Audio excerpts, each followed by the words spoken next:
नमस्कार दोस्तों। जब हम पंसारी के दुकान में जाते हैं और हमें यह कहना होता है कि सर हमें 43 पत्र दे दो, यानी 43 के पत्ते दे दो, तो पंसारी के जो दुकान वाले अक्सर आपको प्रायशः जितने भी जो पंसारी के दुकान मैंने देखा वो आपको तेज पत्ता दे देता है, यह कहते हुए कि भाई यही 43 पत्र है। आपने यूट्यूब में भी और गूगल में भी कई जगह आपने 43 पत्र के नाम पर उसी तेज पत्ते को ही दिखाते हुए आपने ज़रूर देखे होंगे। इसीलिए मुझे बड़ा दुख लगा कि हिंदुस्तान जहाँ पर आयुर्वेदिक जड़ी बूटी मिलते उनको वास्तविक जो 43 पत्र है उसका पहचान ही नहीं है। तो ये दुर्दशा है हमारे हिंदुस्तान का, हमारे आयुर्वेद का, हमारे पंसारियों का, जिनके ऊपर हम भरोसा करते। दरअसल कई बार मैं उनके पास जाकर के मनमुटाव भी हो चुका है। मैंने कहा भाई ये 43 पत्र नहीं है, तेज पत्ता है। तो फिर हमें कई सारे बातें, मैं कहा चलो फिर इनसे लड़ना क्या है।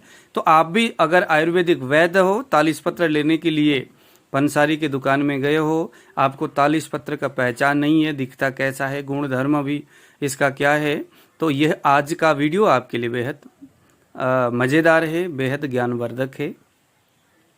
तो ये जो आप स्क्रीन में देख रहे हैं, मोबाइल के स्क्रीन में, यह है 43 पत्र, असली 43 पत्र। अब एक दूसरी बात, कई जगह जब आप पंसारी के दुकान में जाते हो तो 43 पत्र के नाम पर कुछ इस ही तरह के वनस्पति भी आपके सामने रख देते हैं, लेकिन दरअसल वो 43 पत्र नहीं है। 43 पत्र के ही समान दिखने वाला एक अलग वनस्पति है। हालांकि कुछ लोगों का मानना है कि वह जो पत्ता है, वह जो वनस्पति है, जिसको उस बंदे ने आपके सामने 43 पत्र के नाम पे रखा है, आपको देने का प्रयास कर रहा है, उसके अंदर भी 43 पत्र के ही समान गुण है। लेकिन 43 पत्र में जितना गुण है और जितना दिव्य इसके अंदर कुछ ऐसे रासायनिक घटक है जो शरीर के लिए बहुत जबरदस्त काम करने वाला है, वो यही है।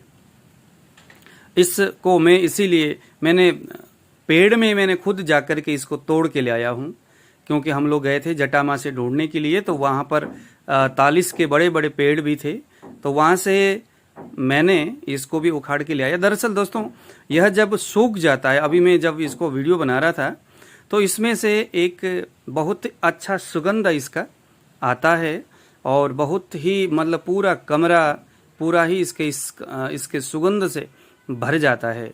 अड़ोस पड़ोस के लोग भी आकर के पूछते हैं कि क्या निकाले आपने। तो ये इसमें से इतना सेंट आता है, ये कोई मायने नहीं रखता कि कितना पुराना है और क्या है। लेकिन दरअसल ये तो 2 महीने पहले ही तोड़ा गया है और उसके बाद इसको हल्का धूप में सुखा करके रखा था। तो ये जो है 43 पत्र है। बहुत सारे लोग इसके 43 पत्र के वास्तविक स्वरूप को, बहुत सारे लोगों को पहचान नहीं है। तो ये वीडियो बनाने का एक ही मकसद है कि मैं आपको इसकी पहचान कराऊं। तो सबसे पहले हम 43 पत्र के गुण धर्म की जब हम जिक्र करते हैं तो ये वायु और कफ को शमन करता है। ये गर्म प्रकृति का यह औषधि है। हालांकि हिमालय के ऊपर रहता है, तो इसीलिए इसके अंदर आप खुद अंदाज लगा लो कि इसके अंदर कितनी गर्मी होगी, जो कि उस हिमालय के बर्फीले एरिया के उस वातावरण को भी चीर करके ये सक्रिय होकर के वहाँ रहता है।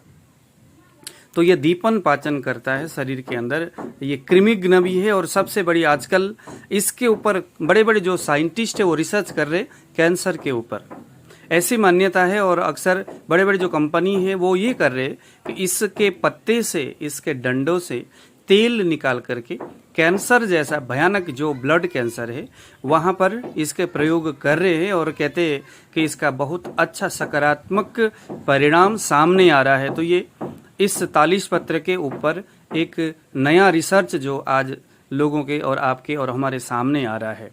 दोस्तों, आयुर्वेदिक जड़ी बूटियों के ऊपर अलग अलग स्तर से रिसर्च तो जरूर होना चाहिए। पहले ऋषि मुनि जितना करके चले गए उसके आधार पर हमें नहीं रहना चाहिए। तो हमें भी चाहिए कि हम अपने स्तर से इसका इस्तेमाल करें। मैं जो इस वनस्पति का प्रयोग मिर्गी यानी अपस्मार रोग के लिए करता हूँ। ये बहुत अच्छा मस्तिष्क है, सबसे बड़ी बात है। यह क्षयजन्य व्याधि में वृद्धित्व को प्राप्त करता है। जिस किसी के भी मस्तिष्क सूख रहा है, ध्यान से सुनना, बहुत सारे ऐसे पेशेंट होते हैं जिनके ब्रेन के नस सूख जाता है, नसें धीरे धीरे सूख जाता है। ऐसे में उस रोगी को जब मिर्गी का कोई हम आयुर्वेदिक दवाई बनाते हैं तो वहाँ पर इस तालिश पत्र को जरूर डालना होता है, क्योंकि ये एक विशेष तौर पर रक्त शोधन करते हुए मस्तिष्क जो मज्जा धातु है, आरबीसी जो और डब्ल्यूबीसी जो रेट है, जो काउंट है, उसको ये बहुत बढ़ाता है और साथ ही साथ में मस्तिष्कगत जो व्याधि है उसको ये सुदृढ़ करता है, उसको ये मजबूत करता है।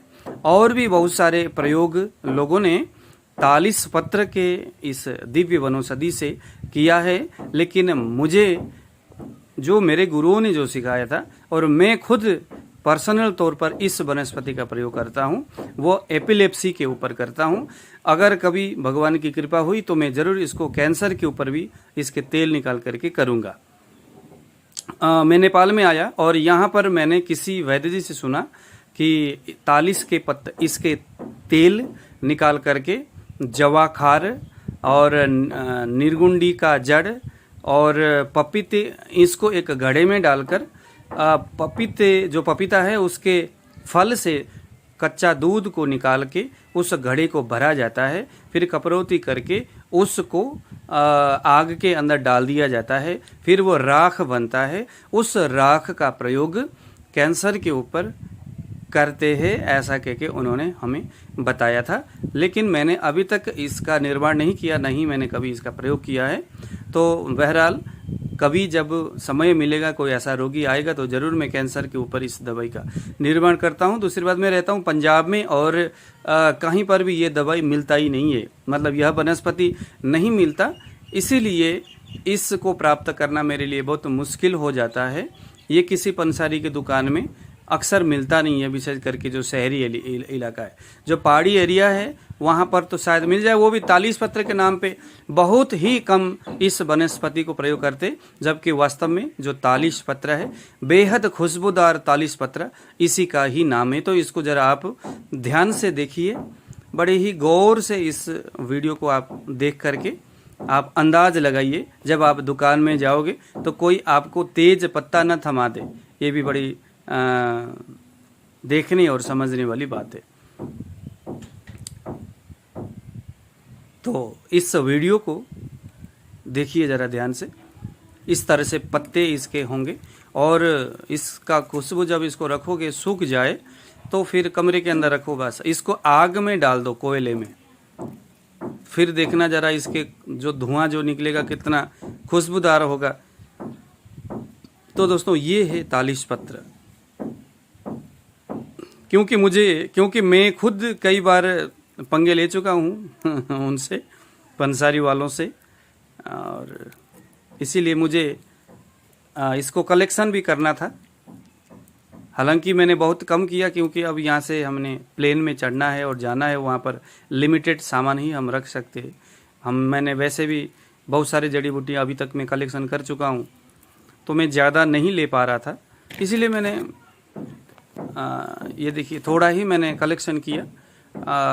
अब मैं यहाँ से जाऊँगा पंजाब में और एक ओरिजिनल मिर्गी के दवाई बनाने का प्रयत्न करूँगा। आज दीजिए विदा, जय श्री राम।